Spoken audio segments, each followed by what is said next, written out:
सीढ़ियाँ उन्हें मुबारक जिन्हें केवल अपनी छतों पर जाना है। सीढ़ियाँ उन्हें मुबारक जिन्हें केवल अपनी छतों पर जाना है। मेरी मंजिल तो आसमान है और मुझे रास्ता खुद ही बनाना है। दोस्तों, अगर आपने कोई लक्ष्य निर्धारित किया है, कोई बड़ा लक्ष्य निर्धारित किया है या कुछ आप डिफरेंट करना चाहते हैं, तो बच्चों आपको उसके लिए मार्ग खुद ही बनाना पड़ेगा, रास्ते खुद ही बनाने पड़ेंगे। किसी के रास्ते को फॉलो करके आप कभी भी अपने ड्रीम्स को अचीव नहीं कर सकते। बच्चों, लाइफ में कभी भी किसी का फॉलोअर मत बनिए, उसके स्ट्रगल से, उसकी अचीवमेंट से सीखिए, लेकिन रास्ते हमेशा खुद बनाइए, क्योंकि ऊंचाइयों तक पहुंचना है तो बच्चे रास्ते आपको खुद बनाने पड़ेंगे। हर व्यक्ति के चलने का तरीका, हर व्यक्ति के सोचने का तरीका, सर्कमस्टांसेस, परिस्थितियां सब अलग होती हैं। तो बच्चों, अगर आपने कोई लक्ष्य निर्धारित किया है तो आप अपनी मेहनत के दम पर मार्ग को प्रशस्त करें, एक ना एक दिन आप उस लक्ष्य को जरूर हासिल करेंगे। तो बच्चों, इसी सुविचार के साथ मैं रोहित सिंह एक बार फिर से आ चुका हूं अपने #कॉम्पिटिशन एज के इस यूट्यूब प्लेटफॉर्म पर एक और बेहतरीन टॉपिक को लेकर दोस्तों। और आज के इस टॉपिक में हम लोग बात करने वाले हैं नंबर सिस्टम की, यानी संख्या पद्धति की। भारतवर्ष में जितने भी आपके कॉम्पिटिटिव एग्जामिनेशंस होते हैं, छोटे से लेकर बड़े तक, हर एग्जामिनेशन में इस टॉपिक के आपको अच्छे खासे क्वेश्चंस मिल जाएंगे। और इसे हम लोग काफ़ी लाइटली लेते हैं क्योंकि लगता है कि ये बेसिक टॉपिक है, लेकिन बच्चों इसमें समझने के लिए आपके पास थोड़ी बहुत नहीं, बहुत ज़्यादा चीज़ें हैं जिन्हें आपको समझना होगा। तो बच्चों, इस टॉपिक को शुरुआत करेंगे और आज के इस लेसन में हम लोग बात करेंगे इंट्रोडक्शन ऑफ नंबर्स के बारे में।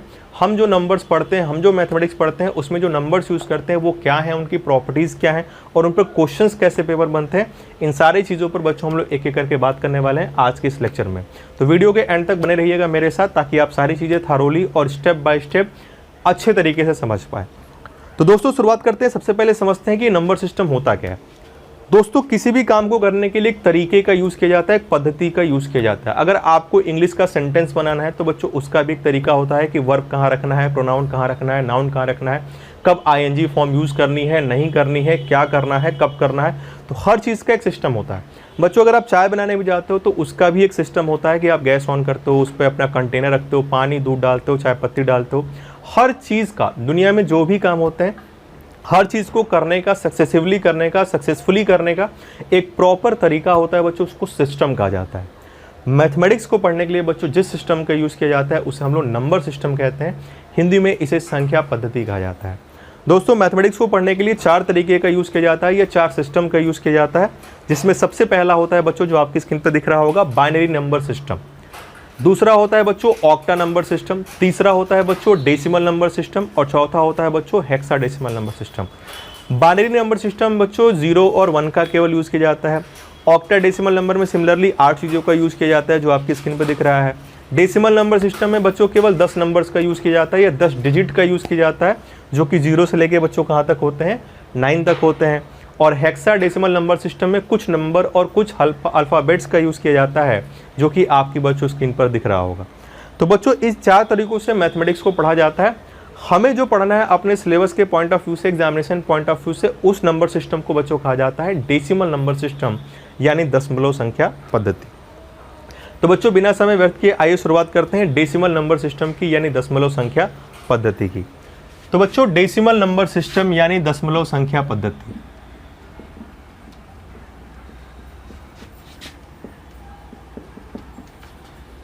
डेसिमल नंबर सिस्टम यानी दशमलव संख्या पद्धति में बच्चों 0, 1, 2, 3, 4, 5, 6, 7, 8 और 9 इन 10 डिजिट का यूज़ किया जाता है। डेसिमल नंबर सिस्टम में केवल 10 डिजिट होते हैं और 4 मैथमेटिकल ऑपरेशन, जोड़ना, घटाना, गुणा करना और भाग करना, इन्हीं का बच्चों प्रयोग किया जाता है। इसी में हमारा पूरा मैथमेटिक्स होता है, जिसे बच्चों हम लोग गणित के नाम से जानते हैं।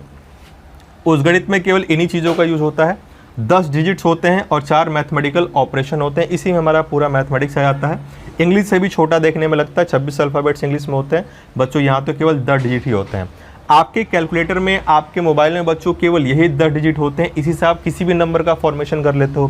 कैटरीना, करीना, सलमान, शाहरुख, सबको आप इसी से फ़ोन मिला देते हो।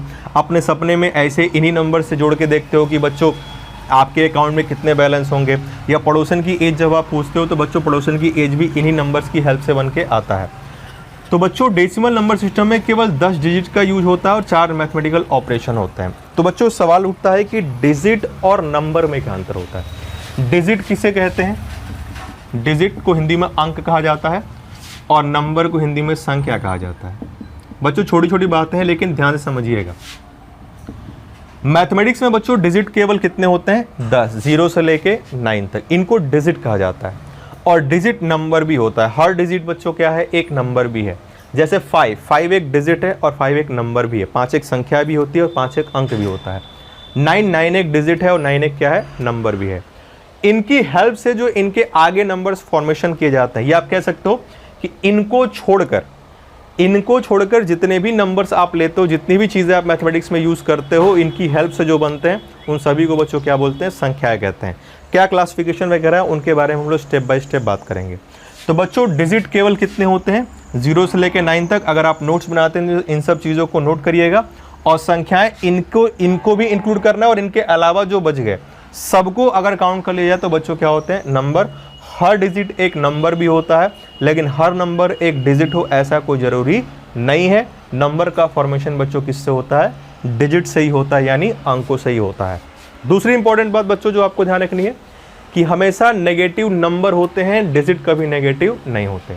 जैसे अगर मैं -3 लिखूं तो बच्चों ये पूरा एक संख्या है, नंबर है। -3 एक संख्या है जिसका डिजिट बच्चों क्या है? 3। जैसे मैंने -23 लिखा है तो बच्चों -23 एक नेगेटिव नंबर है जिसके डिजिट बच्चों क्या है? 2 और 3। और किसी भी नंबर के डिजिट में 2 तरह की वैल्यूज होती हैं जिनको बच्चों प्लेस वैल्यू और फेस वैल्यू कहा जाता है। प्लेस वैल्यू को हिंदी में बोलते हैं बच्चों स्थानीय मान। किसी भी नंबर में जो डिजिट्स होते हैं, किसी भी संख्या में जो अंक होते हैं बच्चों, उन अंकों की 2 तरह की वैल्यू होती है। एक होती है फेस वैल्यू और दूसरी बच्चों होती है प्लेस वैल्यू। जैसे बच्चों मैंने 7452 ये एक नंबर लिखा 7452। तो बच्चों ये क्या है? नंबर है जिसके डिजिट्स क्या है? 7, 4, 5 और 2। अब बच्चों फेस वैल्यू, किसी भी डिजिट की फेस वैल्यू वही डिजिट होती है। जैसे ये 2 है, 2 की फेस वैल्यू 2 ही होगी। 5 की फेस वैल्यू क्या होगी? 5 ही होगी। 4 की फेस वैल्यू क्या होगी? 4 होगी। 7 की फेस वैल्यू क्या होगी बच्चों? 7 ही होगी। किसी भी नंबर का फॉर्मेशन डिजिट से होता है और इन डिजिट्स की 2 तरह की वैल्यूज कैलकुलेट की जाती हैं बच्चों। एक होता है फेस वैल्यू और दूसरे को बोलते हैं प्लेस वैल्यू। प्लेस वैल्यू को बोलते हैं स्थानीय मान, वो इंपॉर्टेंट है, उस पर बात करेंगे। किसी भी नंबर में डिजिट की फेस वैल्यू वो डिजिट ही होती है। जैसे 5 है तो 5 की फेस वैल्यू 5 ही होगी। जैसे मेरा नाम रोहित कुमार सिंह है तो मैं अपने घर में हूँ तो मेरी फेस वैल्यू जो है वो ऑफिस में भी वही होगी। मतलब मैं जैसा हूँ वैसा ही ऑफिस में ही दिखूंगा। सलमान खान है तो सलमान खान की फेस वैल्यू सलमान खान की ही रहेगी, शाहरुख खान की फेस वैल्यू नहीं हो जाएगी। लेकिन बच्चों एक होता है प्लेस वैल्यू। जैसे मैं अपने घर पे हूँ तो बच्चों मेरी कोई वैल्यू नहीं है, मैं इंसान हूँ, अपने घर पे हूँ, मेरी कोई वैल्यू नहीं, झाड़ू पोछा बर्तन सब करना पड़ेगा। लेकिन अगर मैं अपने ससुराल चला जाऊँ तो बच्चों प्लेस चेंज होने से मेरी वैल्यू क्या हो गई? बदल गई। तो बच्चों इसको क्या बोलते हैं? प्लेस वैल्यू बोलते हैं। स्थान बदलने से अगर आपका मान बदल जाए, महत्व बदल जाए, तो वो आपकी बच्चों क्या होती है? Place value. जैसे शादी के बाद आप कभी अपने ससुराल जाइएगा, वहाँ अपने हाव भाव और अपनी इज्जत देखिएगा, और घर में तो आप देख ही रहे होंगे कैसी इज्जत होती है। तो प्लेस के हिसाब से आपकी वैल्यू चेंज होती है। इस कहानी के सभी पात्रों घटनाएं काल्पनिक है, इनका किसी वास्तविकता से संबंध नहीं है, बस समझाने के लिए प्रयोग किया गया है। सिमिलरली जैसे ये 2 है, 2 की प्लेस वैल्यू क्या है बच्चों? ये यूनिट प्लेस पर है, इकाई का अंक बोलते हैं। ये इकाई का अंक हो गया, ये दहाई का अंक हो गया, ये सैकड़ा हो गया और ये हजार हो गया। Unit place, 10th place, 100 place और इसको 1000 प्लेस बोलते हैं। तो अगर पूछा जाए कि आपसे प्लेस वैल्यू क्या है 2 की, तो 2 × 1, पहले प्लेस पे तो 1। आपसे पूछा जाए प्लेस वैल्यू क्या है 5 की, तो 5 10th प्लेस पे, 10th प्लेस का मतलब 50 है। आपसे पूछा जाए 4 की प्लेस वैल्यू क्या है, तो 4 100 प्लेस पर है बच्चों, तो आपका आंसर क्या होगा? 400। आपसे पूछा जाए 7 की प्लेस वैल्यू क्या होता है, 7 1000 वाले प्लेस पर है, यानी इसकी प्लेस वैल्यू क्या होगी? 7000। मतलब अगर ये बेचारा यहाँ होता घर में तो यूनिट प्लेस, इसकी वैल्यू केवल 7 ही होती, लेकिन अपने ससुराल यहाँ पहुँच गया 1000 प्लेस पर, तो इसकी वैल्यू 1000 गुना बच्चों क्या हो गई? बढ़ गई। तो किसी भी नंबर में जो डिजिट्स यूज़ किए जाते हैं उन डिजिट्स की 2 तरह की वैल्यू होती हैं। एक होता है फेस वैल्यू, एक होता है प्लेस वैल्यू। किसी भी डिजिट की फेस वैल्यू वो डिजिट खुद ही होती है। प्लेस वैल्यू के वैल्यू के बारे में मैंने आपको इन्फॉर्मेशन यहाँ पर दिया। उम्मीद करता हूँ चीज़ें आपको ये समझ में आई होंगी। ये बेसिक सी बच्चों इन्फॉर्मेशन है, इनको साथ में समझते हो चलिएगा।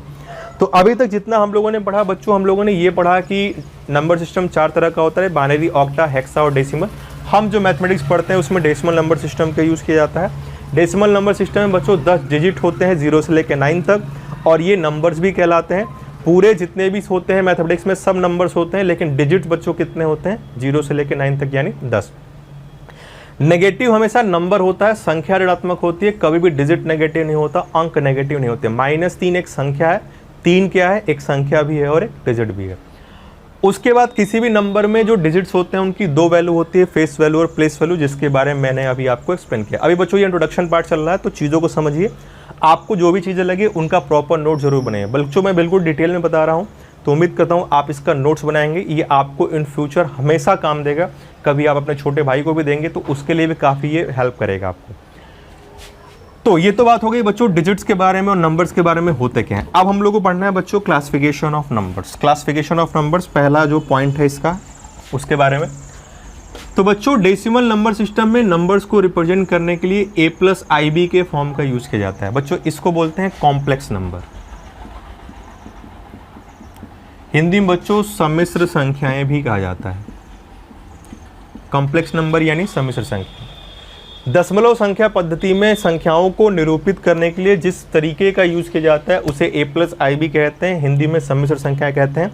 डेसिमल नंबर सिस्टम में नंबर को रिप्रेजेंट करने के लिए जिस मेथड या जिस तरीके का यूज किया जाता है वो आपका कॉम्प्लेक्स नंबर होता है बच्चों a+ib, जहाँ पर a और b डिजिट्स होते हैं या नंबर्स होते हैं, और जो i है i इसको बोलते हैं बच्चों आयोटा, और इसकी वैल्यू होती है i² की वैल्यू होती है बच्चों -1 या i बराबर √-1 होता है। लेकिन ज़्यादातर जगह आपको यही लिखा हुआ मिलेगा i² = -1, i बराबर √-1 आप लिख सकते हो, कोई भी गलत नहीं है, लेकिन ये बहुत कम जगह मिलेगा।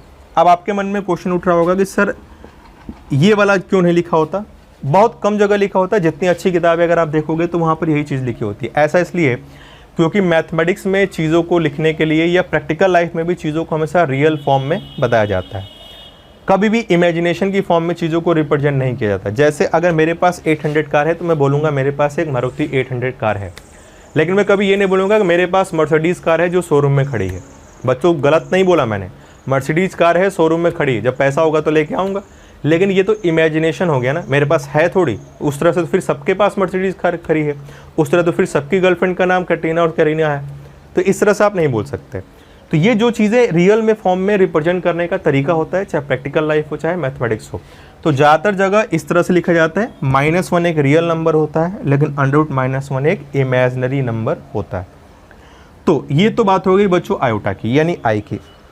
अब डेसिमल नंबर सिस्टम में नंबर का क्लासिफिकेशन किस तरीके से होता है बच्चों, तो आइए जरा उसके बारे में बात करते हैं। तो बच्चों डेसिमल नंबर सिस्टम में नंबर को जो क्लासिफाई किया जाता है वो सबसे पहला जो क्लासिफिकेशन होता है वो होता है बच्चों रियल में और इमेजिनरी में। रियल को बच्चों बोलते हैं वास्तविक संख्याएं,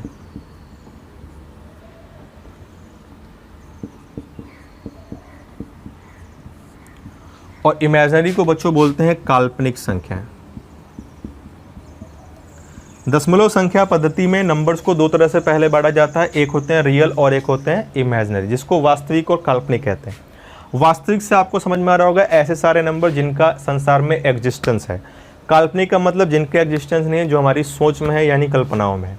तो अब आपके मन में क्वेश्चन उठ सकता है कि मैथमेटिक्स में कल्पना का मतलब क्या होता है, तो याद रखिएगा वो सारी संख्याएं जिन्हें आप नंबर लाइन पे ड्रॉ कर सकते हो। बच्चों बचपन में आपने इस तरह की एक लाइन बनाई होगी जिसमें बीच में लिखा होगा 0, इधर 1 2 3 4 5 से लेकर इन्फिनिट तक, इधर -1 -2 -3 -4 से लेकर -इन्फिनिट तक आपने इन सारे चीज़ों को लिखा होगा। तो बच्चों इसे हम लोग बोलते हैं नंबर लाइन। इस नंबर लाइन पर आप जितने नंबर्स को लिख सकते हैं या जितने भी सारे नंबर्स इस नंबर लाइन पर आते हैं वो सब के सब आपके क्या होते हैं, रियल नंबर होते हैं। और जो नंबर इस नंबर लाइन पे नहीं आते बच्चों वो क्या होते हैं, इमेजिनरी नंबर्स होते हैं। एग्जाम्पल के तौर पे अगर मैं आपको समझाऊं तो बच्चों यूँ समझ लीजिए कि इस a+ib में अगर b = 0 है, इस कॉम्प्लेक्स फॉर्म में a+ib में अगर b = 0 है तो वो आपका रियल नंबर है, यानी आयोटा का टर्म नहीं होना चाहिए, i नहीं होना चाहिए। अगर आपके नंबर में i का टर्म नहीं है यानी वो क्या है, रियल है। और i का टर्म कब नहीं होगा, जब b की वैल्यू क्या होगी, 0। और अगर आपका नंबर b ≠ 0 है तो बच्चों वो क्या होगा, आपका इमेजिनरी नंबर, क्योंकि i आ जाएगा और i आने से क्या होता है बच्चों, इमेजिनरी। मतलब अगर आपके नंबर में आयोटा है तो फिर वो इमेजिनरी नंबर है, और नहीं है तो वो फिर वो क्या है, रियल है। आयोटा कब नहीं होगा, जब इसका वैल्यू किससे मल्टीप्लाई है, b से, जब b की वैल्यू क्या होगी, 0, तो रियल नहीं तो इमेजिनरी। एग्जाम्पल के तौर पे बच्चों 3 माइनस 5 11/2 0.3 बार √15 √199 ये सब के सब बच्चों क्या हैं आपके रियल नंबर्स हैं। पाई भी बच्चों क्या है एक रियल नंबर्स है। लेकिन इमेजनरी के बारे में बात की जाए बच्चों तो √-2 4 + 3i आई आ गया माइनस है तो ये भी आई ही हो जाएगा, इसको आप √2i लिख सकते हो।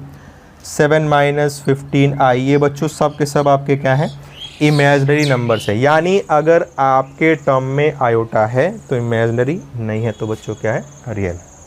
तो बच्चों ये सबसे पहला क्लासिफिकेशन होता है डेसिमल नंबर सिस्टम में। नंबर को दो तरह से क्लासिफाई करते हैं बच्चों, रियल में और इमेजनरी नंबर में। b ≠ 0 है तो इमेजनरी, = 0 है तो आपका क्या होता है बच्चों रियल। बिल्कुल बच्चों स्टेप बाय स्टेप बिल्कुल बेसिक्स चल रहा। उम्मीद करता हूँ आपको ये चीज़ें समझ में आ रही हैं, बरोबर है, समझ में आ रही है, इंटरेस्टिंग लग रहा है और लग रहा है कि आप चीज़ें अच्छी पढ़ रहे हैं तो चैट बॉक्स में रिप्लाई जरूर दीजिएगा। तो बच्चों ये हो गया आपका इमेजनरी और रियल। उसके बाद बच्चों रियल नंबर्स को भी आगे क्लासिफाई किया जाता है, कैसे? तो आइए जरा उसके बारे में बात करते हैं। इसके बाद बच्चों रियल नंबर का भी क्लासिफिकेशन होता है और रियल नंबर का क्लासिफिकेशन कैसे होता है तो आइए जरा उसको देखें। वास्तविक संख्या बच्चों, रियल नंबर्स यानी वास्तविक संख्याएं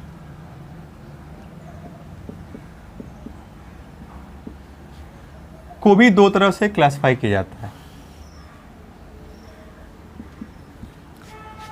एक होते हैं बच्चों रैशनल नंबर और एक होते हैं बच्चों इरैशनल नंबर। इनको हिंदी में बोलते हैं बच्चों परिमेय संख्याएं और इनको बच्चों बोलते हैं अपरिमेय संख्याएं।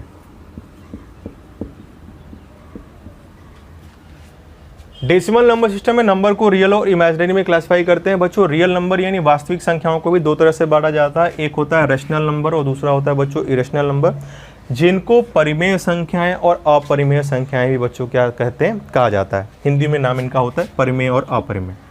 तो सवाल उठता है बच्चों परिमेय संख्या और अपरिमेय संख्याएं कौन सी होती हैं? तो बच्चों वो सारे नंबर जिन्हें आप P/Q के फॉर्म में लिख सकते हो, वेयर Q ≠ क्या होना चाहिए 0।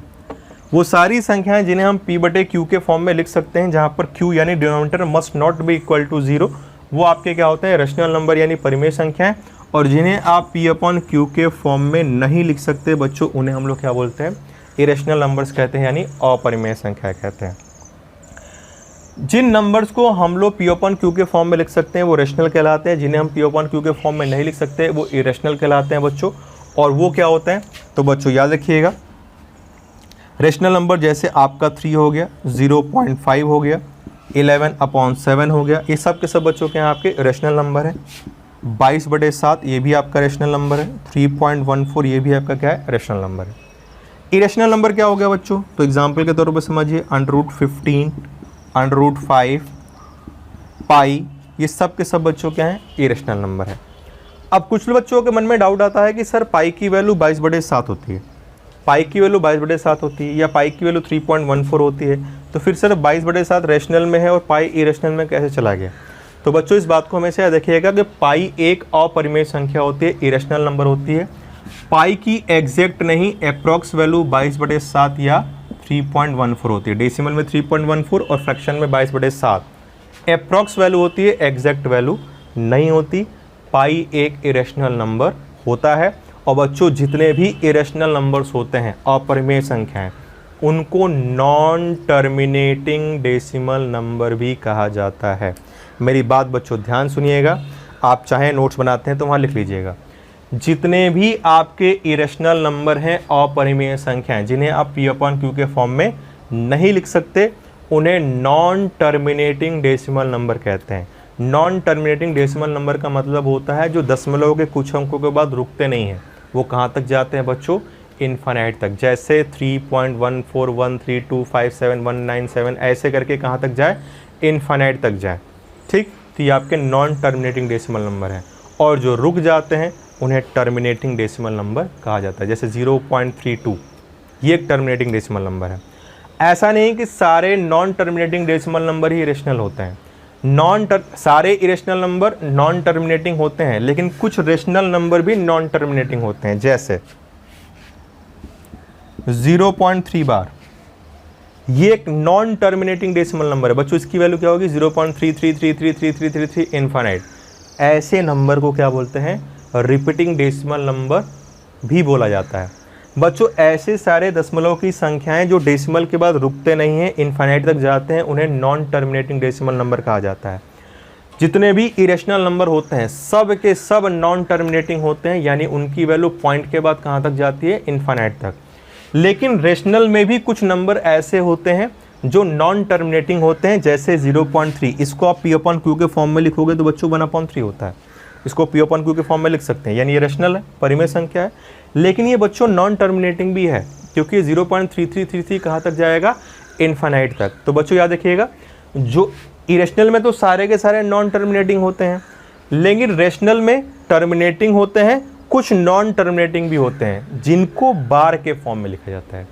जितने भी नॉन टर्मिनेटिंग डेसिमल नंबर हैं जिनको बार की फॉर्म में लिखा जाता है वो आपके रेशनल नंबर में आते हैं, परिमेय संख्याएं में, और इनको बोलते हैं रिपीटिंग डेसिमल नंबर, जहां पर नंबर या नंबर का ग्रुप क्या करता है बच्चों, रिपीट करता है।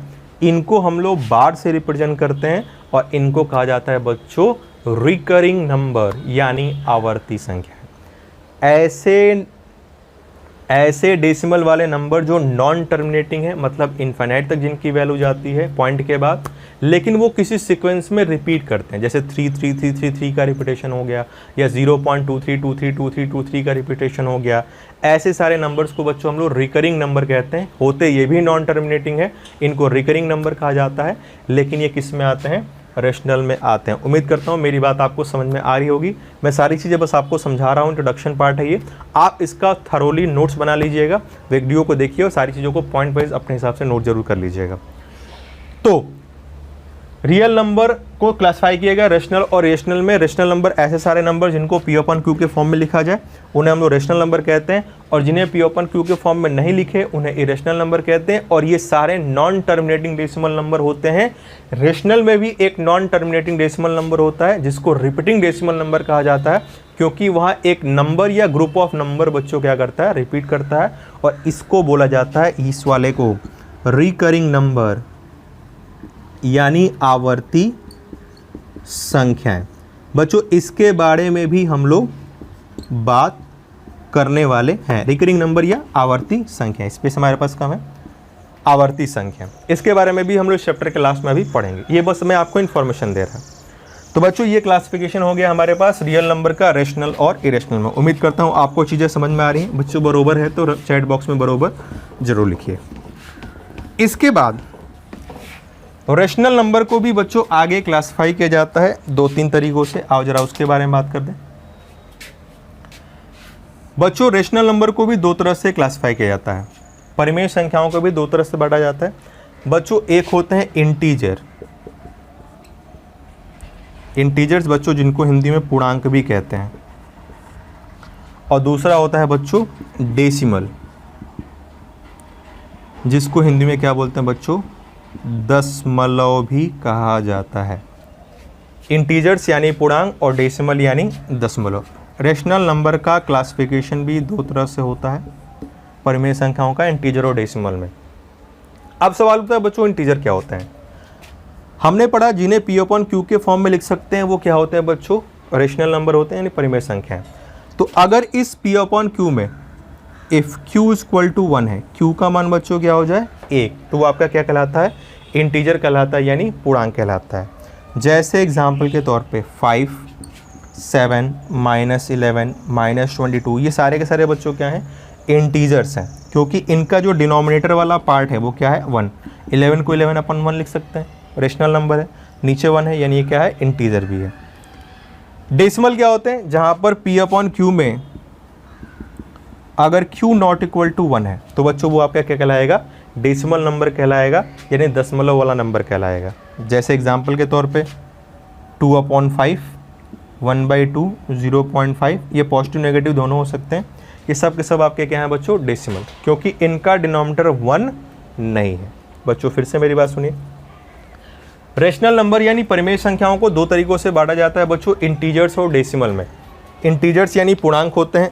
अगर Q की वैल्यू P/Q में Q की वैल्यू 1 है तो आपका इंटीजर कहलाएगा, और अगर P अपन Q में Q की वैल्यू 1 नहीं है, 1 के अलावा कोई और नंबर है, 0 तो हो नहीं सकता, वो हमने पहले ही पढ़ चुके हैं रेशनल के डेफिनेशन में, तो वो आपके बच्चों क्या कहलाते हैं, डेसिमल कहलाते हैं। एग्जाम्पल्स मैंने कुछ आपको यहाँ पर लिख दिए हैं। तो बच्चों उम्मीद करता हूँ इस क्लासिफिकेशन में आपको कोई दिक्कत नहीं होगी। अगर बरोबर है, सारी चीज़ें समझ में आई तो चैट बॉक्स में बरोबर ज़रूर लिखिएगा। ये आपका नेक्स्ट क्लासिफिकेशन था किसमें, रेशनल नंबर का इंटीजर और डेसिमल में। अब बच्चों आगे इंटीजर्स को भी क्लासिफाई करते हैं। पूर्णांक को भी दो तरह से बांटा जाता है बच्चों, किसमें आओ जरा उसको देख लेते हैं। तो बच्चों इंटीजर का क्लासिफिकेशन दो तरह से होता है। पूर्णांक का जो क्लासिफिकेशन है बच्चों वो दो तरह से होता है। कैसे कैसे होता है? तो सबसे पहले बच्चों जो इंटीजर्स होते हैं उनको बांटा जाता है दो तरीकों में। एक होते हैं पॉजिटिव इंटीजर्स और एक होते हैं नेगेटिव इंटीजर्स।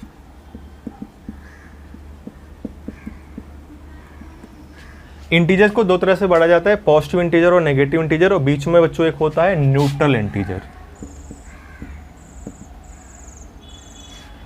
पूर्णांक को बच्चों तीन तरीकों से बांटा जाता है, आप कह सकते हो, पॉजिटिव और नेगेटिव और न्यूट्रल में, या कहीं कहीं आपको मिलेगा बच्चों दो तरह से बांटा होगा, एक होगा नेगेटिव और एक होगा होल नंबर।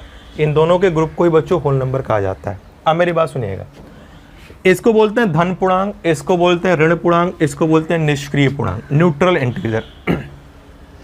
नंबर लाइन जब आप ड्रॉ करते हैं बच्चों, जीरो से लेके इधर इन्फिनिट माइनस इन्फिनिट, तो इसके इधर जितने भी नंबर्स आते हैं, संख्याएं, उन्हें पॉजिटिव नंबर्स कहते हैं। इसके इधर जितने भी नंबर्स आती हैं, संख्याएं, उन्हें नेगेटिव नंबर्स कहते हैं। और जीरो के इधर जितने इंटीजर्स आते हैं उन्हें पॉजिटिव इंटीजर्स कहते हैं, और जीरो के इधर जितने इंटीजर्स आते हैं उन्हें नेगेटिव इंटीजर्स कहते हैं। इंटीजर है यानी डिनोमिनेटर 1 होगा, पॉजिटिव नेगेटिव का मतलब साइन से, यानी साइन पॉजिटिव होना चाहिए। एग्जाम्पल के तौर पे बच्चों 1 2 3 से लेकर कहाँ तक, इन्फिनिट तक, ये सब के सब आपके क्या है, पॉजिटिव इंटीजर। -1 -2 -3 से लेकर माइनस इन्फिनिट तक बच्चों ये सारे के सारे क्या हैं, आपके नेगेटिव इंटीजर्स हैं, धन पूर्णांक और ऋण पूर्णांक। जीरो बच्चों एक न्यूट्रल इंटीजर होता है यानी निष्क्रिय पूर्णांक होता है। आप सोच रहे होगे कि जीरो न्यूट्रल इंटीजर कैसे होता है। बच्चों यहाँ पर क्लासिफिकेशन किसके अकॉर्डिंग है, साइन के अकॉर्डिंग, प्लस या माइनस। जीरो एक ऐसा नंबर है बच्चों जिसके साथ कभी कोई साइन नहीं आता, या ये कभी साइन पर डिपेंड नहीं करता। अगर आप जीरो को 2 से मल्टीप्लाई करोगे तो भी जीरो मिलेगा, जीरो को -2 से मल्टीप्लाई करोगे तो भी जीरो मिलेगा। यानी अगर आपका रिजल्ट जीरो है, मैं बोल दूं जीरो को एक नंबर से मल्टीप्लाई किया गया तो आंसर जीरो आ रहा है, तो बताइए मैंने उसको 2 से मल्टीप्लाई किया या -2 से, तो आप कैसे बता पाएंगे दोनों किस में क्या आएगा, जीरो। मतलब ये साइन पर डिपेंड ही नहीं करता।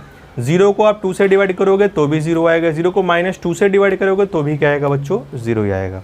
जीरो एक ऐसा नंबर होता है जो साइन में, जिसके साइन में मैथमेटिकल ऑपरेशन यूज़ करने पर इस पर कोई साइन का इफेक्ट नहीं पड़ता। 2 में अगर जीरो यूज़ करोगे, जोड़ोगे तो भी 2 रहेगा, 2 में -0 करोगे तो भी क्या रहेगा बच्चों, 2। मतलब जीरो एक ऐसा इंटीजर होता है जो कभी भी साइन पर डिपेंड नहीं करता बच्चों, इसलिए जीरो को न्यूट्रल इंटीजर कहा जाता है और यही रेफरेंस वैल्यू होती है। इसलिए नंबर लाइन में ये जीरो आपका न्यूट्रल वैल्यू बीच में लिखा जाता है, और इसके अगल बगल ही हम लोग डिसाइड करते हैं कि पॉजिटिव है या नेगेटिव है। तो बच्चों उम्मीद करता हूँ ये चीज़ें आपको समझ में आ रही होंगी बच्चों। देखो बच्चों इंट्रोडक्शन पार्ट है तो मैं बस आपको इन्फॉर्मेशन दे रहा कि कौन सी चीज़ें क्या होती हैं, नंबर्स क्या होते हैं, उनके बारे में बता रहा। अभी क्वेश्चन वाले पार्ट शुरू नहीं हुए हैं, क्वेश्चन वाले पार्ट्स आपको आगे मिलेंगे। तो बच्चों इंटीजर्स को पॉजिटिव, नेगेटिव और न्यूट्रल में डिवाइड किया जाता है बच्चों। और ये जो पॉजिटिव इंटीजर्स हैं बच्चों, इन्हीं को बोलते हैं नेचुरल नंबर्स, हिंदी में बोला जाता है प्राकृतिक संख्याएं।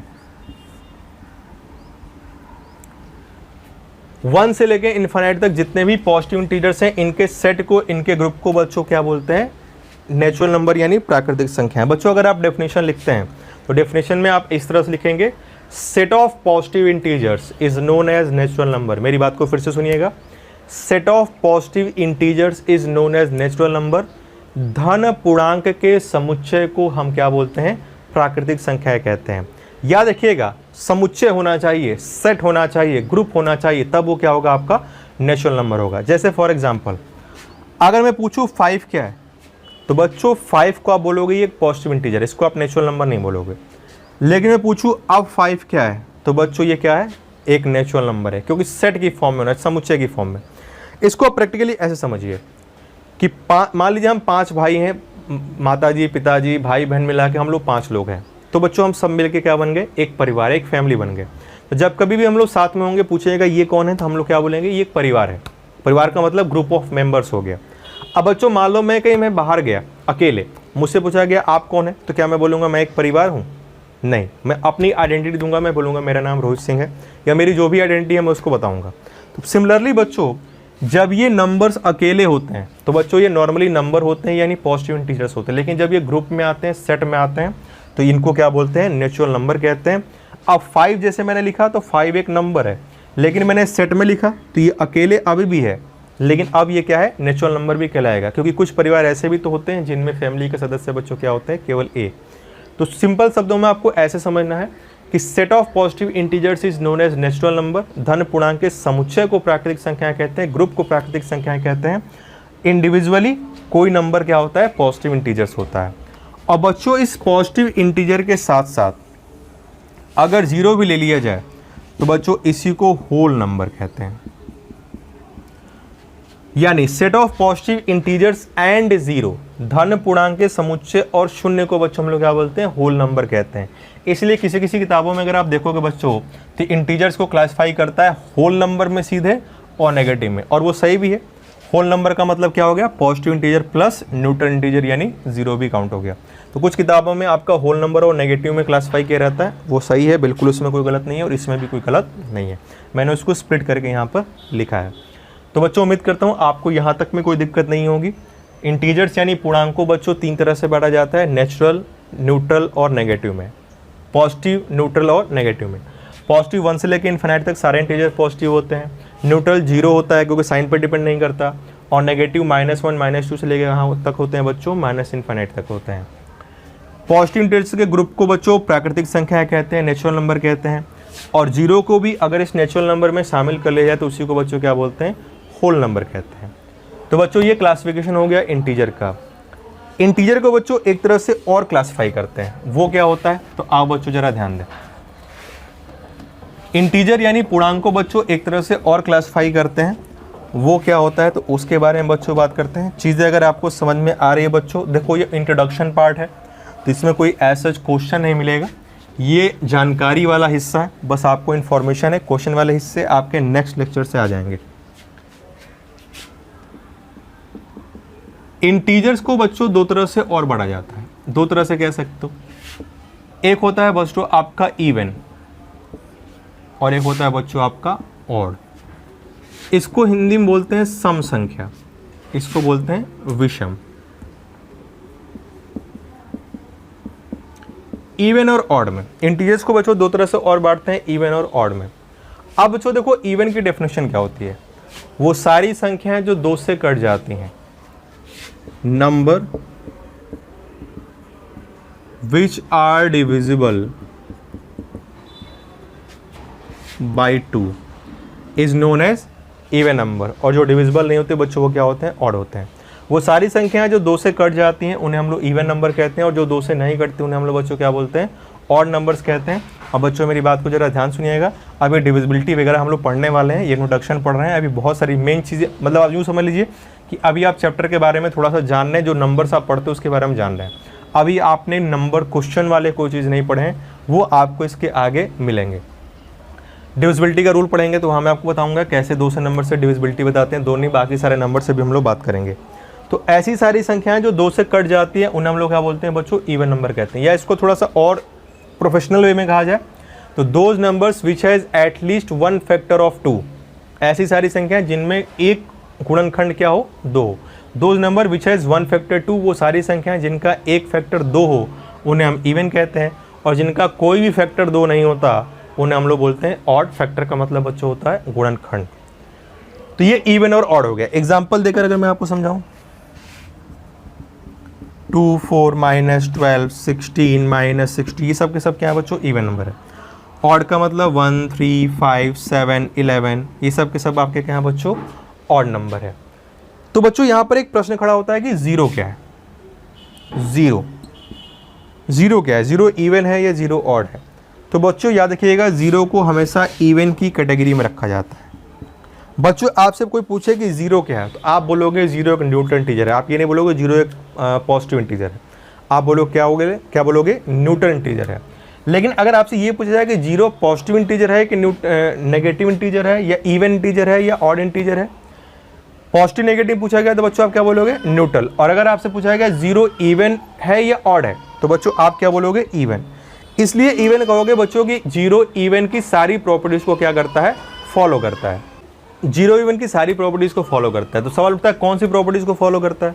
तो बच्चों याद रखिएगा, जब कभी भी जीरो को हम 5 से मल्टीप्लाई करेंगे तो भी जीरो मिलेगा, यानी ऑड नंबर से मल्टीप्लाई किया तो क्या हो गया, जीरो। जीरो को इवन नंबर यानी 2 से मल्टीप्लाई करेंगे तो भी क्या मिलेगा, जीरो। बच्चों मैथमेटिक्स में 4 मैथमेटिकल ऑपरेशन होते हैं, एडिशन, सब्ट्रैक्शन, मल्टीप्लिकेशन और डिवीजन।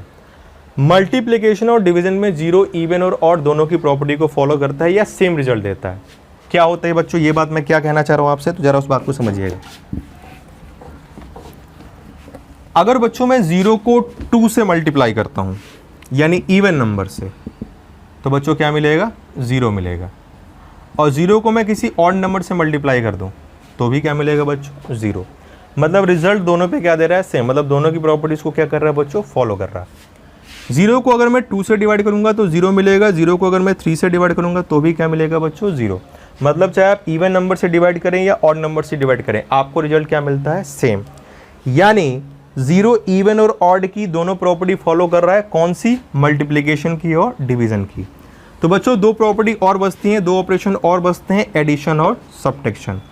एडिशन और सब्ट्रैक्शन में बच्चों जीरो इवन की प्रॉपर्टी को फॉलो करता है, ऑड की प्रॉपर्टी को फॉलो नहीं करता। वो क्या होती है बच्चों, तो मैं आपको समझाऊं। अगर किसी इवन नंबर में दूसरा इवन नंबर आप जोड़ोगे तो आपको रिजल्ट भी इवन मिलेगा। अगर किसी इवन नंबर में आप कोई ऑड नंबर जोड़ोगे तो आपको रिजल्ट क्या मिलेगा बच्चों, ऑड मिलेगा। और अगर आप दो ऑड नंबर को जोड़ोगे तो बच्चों आपको रिजल्ट क्या मिलेगा, इवन मिलेगा।